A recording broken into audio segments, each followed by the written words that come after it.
I tried to fix it. I thought if I just loved her harder, things would go back to normal.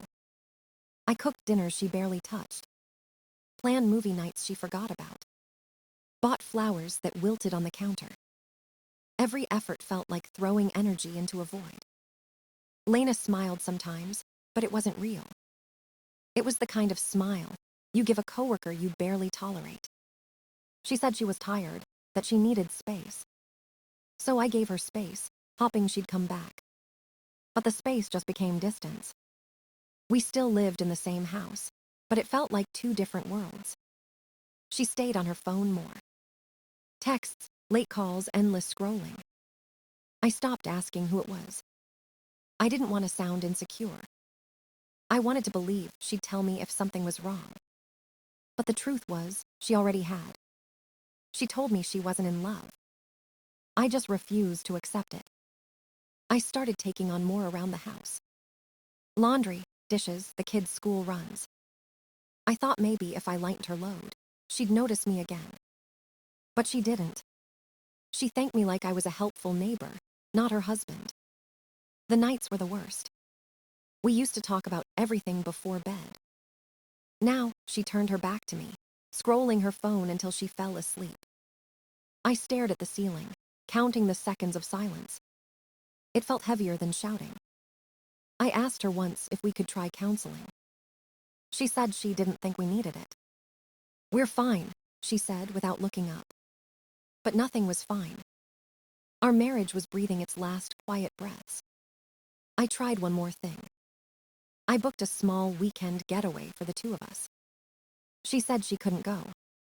Too much work, too tired, too busy. There was always something. I sat alone in the restaurant we were supposed to visit together. 2 glasses of wine, one untouched. That was the moment it really hit me. I wasn't her priority anymore. Maybe I hadn't been for a long time. When I got home, she was watching TV like nothing happened. I asked if she wanted to talk. She said, "About what?" That's when I realized she had already moved on, emotionally, maybe even mentally. I was still fighting for a version of us that didn't exist. The woman sitting next to me wasn't the same girl I fell in love with. She wanted freedom. I wanted her. And that difference was tearing us apart. I stopped sleeping well. I woke up early, worked late, just to avoid being around the silence. The kids noticed. They asked if Mom was mad at me. I told them no, but I didn't believe it. I was trying to save a marriage that only one of us still cared about. And deep down, I think she knew it. She just didn't have the courage to say the words again. Because she didn't have to. Her distance said everything. It started with small things. Her phone was always in her hand, face down on the table when I walked in. She smiled at messages she never explained. When I asked, she said it was just work or a friend.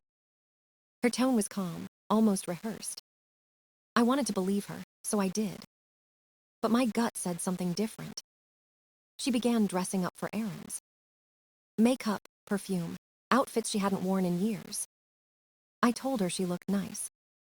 She shrugged and said, "Just trying to feel good again." Then she started coming home later. Traffic, she said. Always traffic. Sometimes she smelled like coffee, sometimes like cologne that wasn't mine.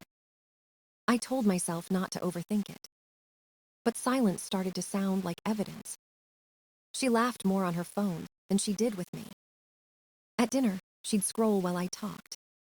Her replies were automatic, short, detached, empty. I asked if she was okay. She said, "I'm fine, Ethan, you worry too much." But she wasn't fine.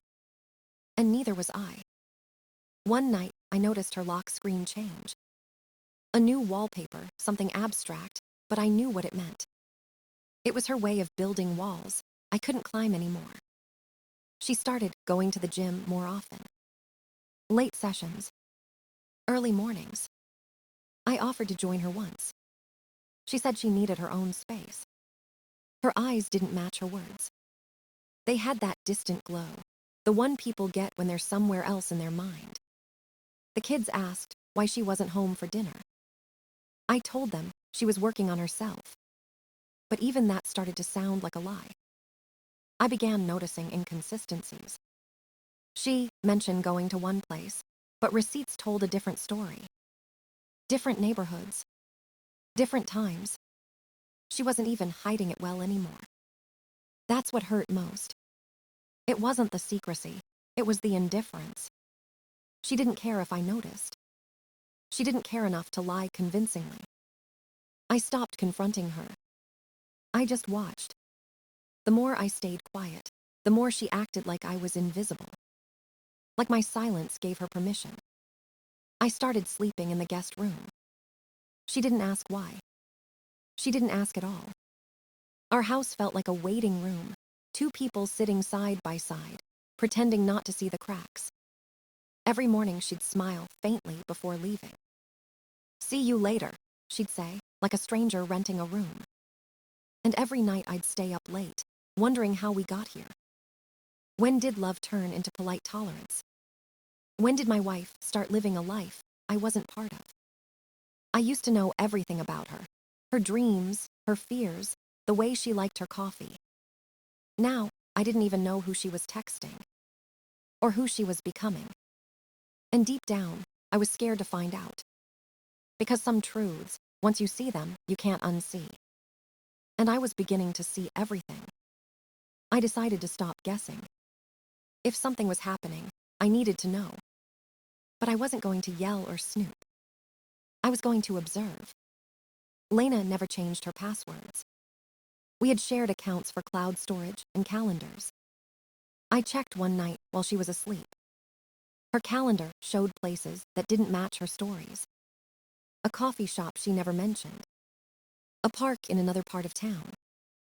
A gym that wasn't ours. I didn't want to believe it, but the pattern was clear. She wasn't just tired. She was distracted by someone else. Still, I kept calm. No confrontation, no scenes.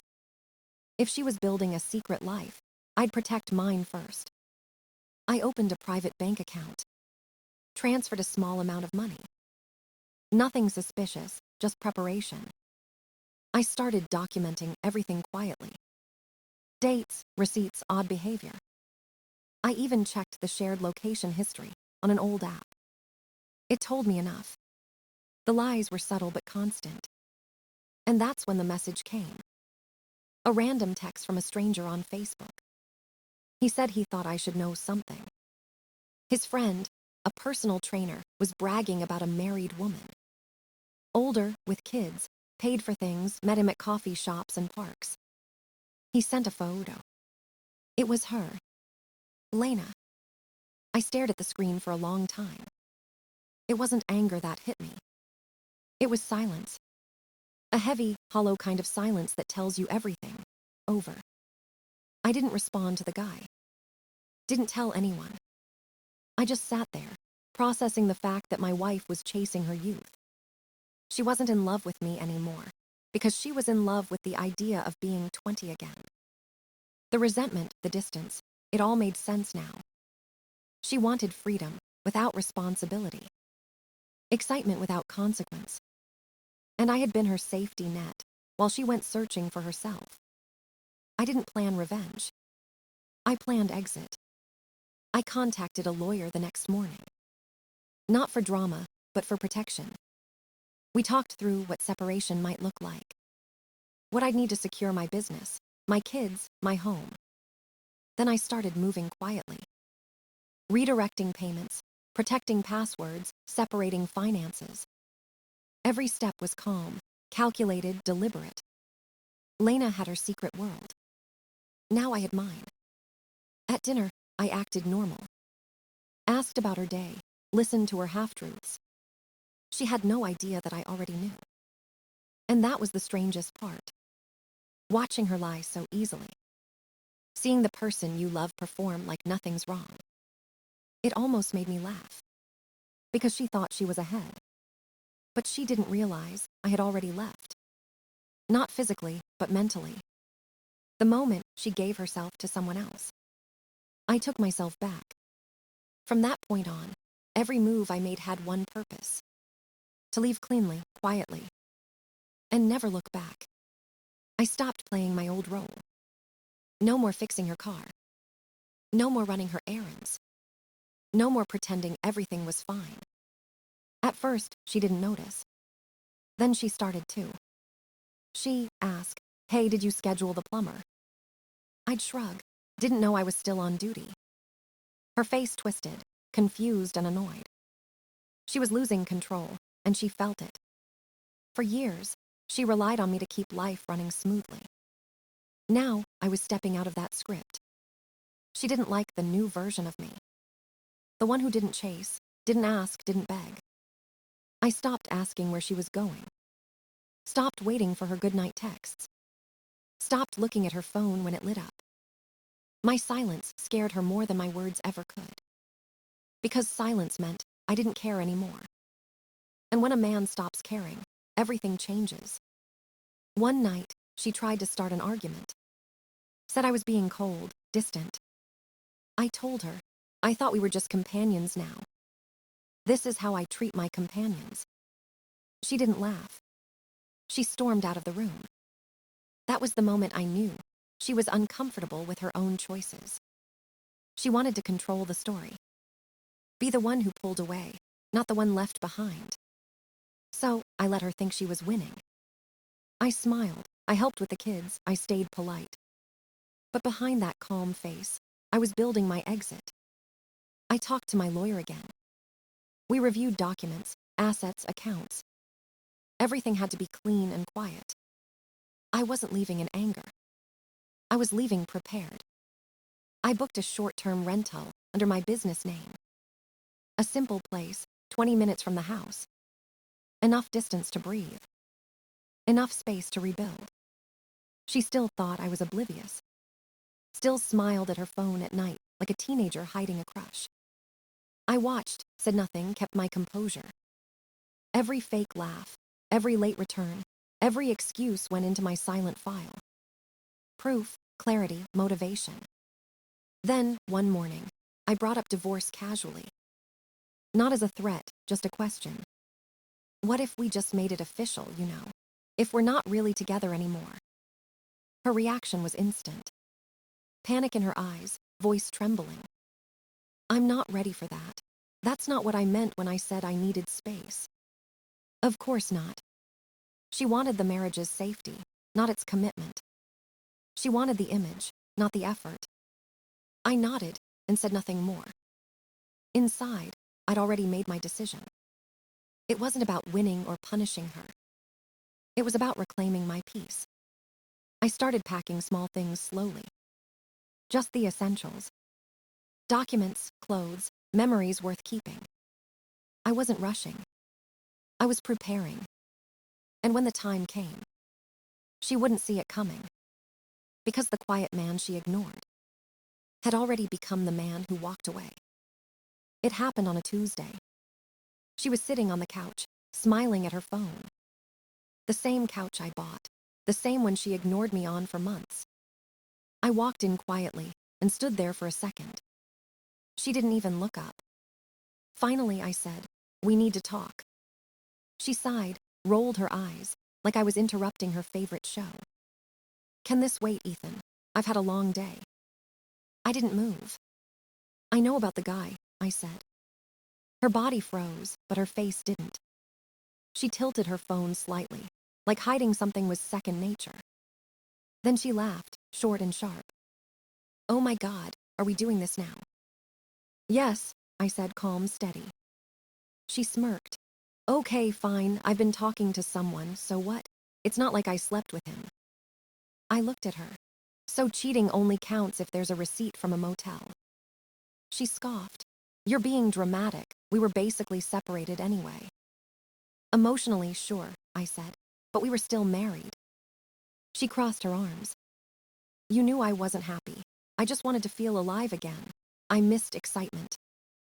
I nodded. "And you found it at the gym." Her face twisted. "You wouldn't understand. You're comfortable. You stopped trying." I almost laughed. "You mean I worked, paid bills, raised our kids, and stayed loyal? You're right, I didn't try hard enough." She looked offended, not guilty. Then she said the line that confirmed everything. I didn't get to live my 20s. I just want to know what it feels like to choose someone. I smiled bitterly. So I was the training wheels for your freedom.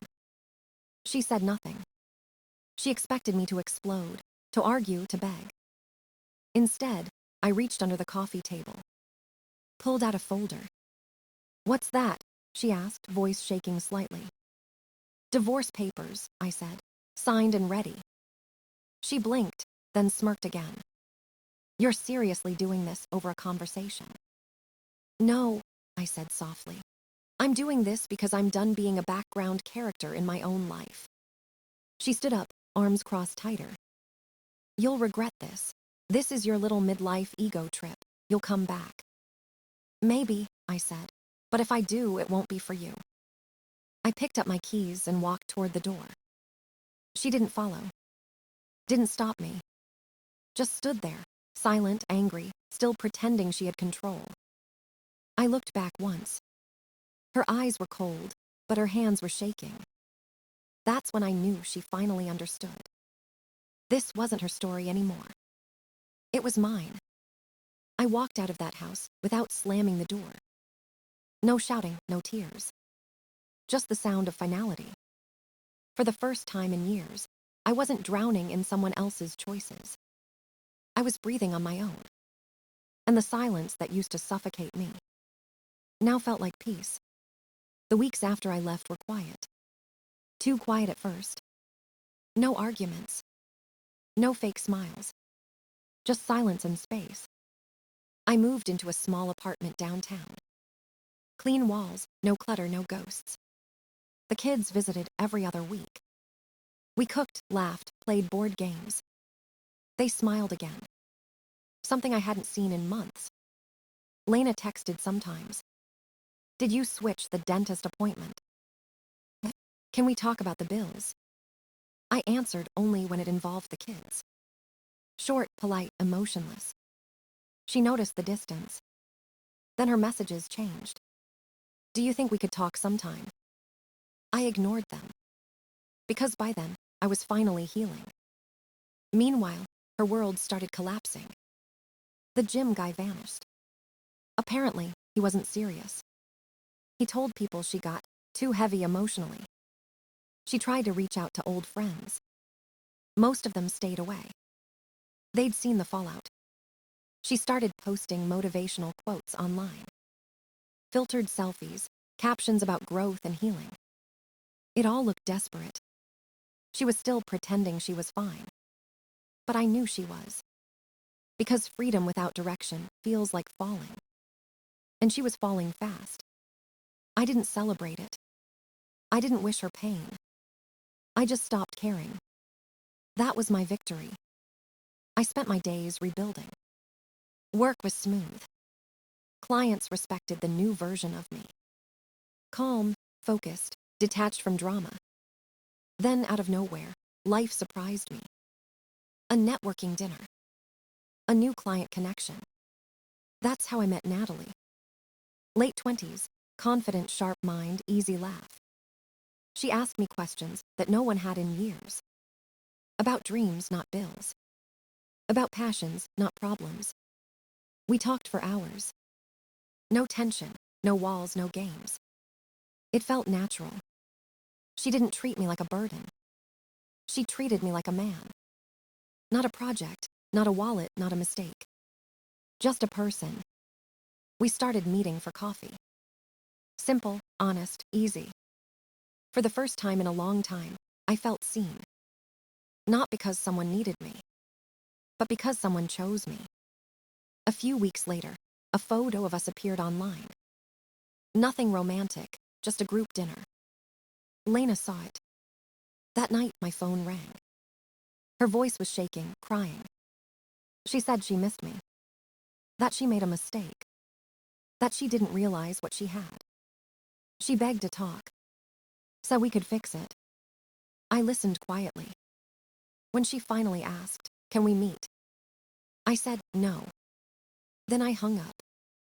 No anger, no satisfaction. Just peace. The kind of peace that comes when you stop trying to fix people who broke themselves. And as I sat there in the quiet, I realized I didn't lose anything. I simply made room for the life I actually deserved. I didn't look back. The past had nothing left to offer me. Lena was just another chapter I finally closed. The house, the memories, the pain, they all stayed behind. What I carried with me was peace. Real peace. The kind that doesn't shout or demand attention. It just exists quietly, like fresh air after a storm. I spent more time with my kids. We laughed again, freely, without walking on eggshells. I started sleeping better, eating better, living better. Natalie and I kept seeing each other. No promises, no pressure, just honesty. She didn't try to fix me. She just understood. Sometimes I think about how easily I could have stayed. How many men never leave the quiet misery? But I did. I chose myself. Not out of pride, but out of survival. Because love without respect isn't love. And peace without honesty isn't peace. When Lena called again months later, I didn't answer. I didn't need closure. I already had it.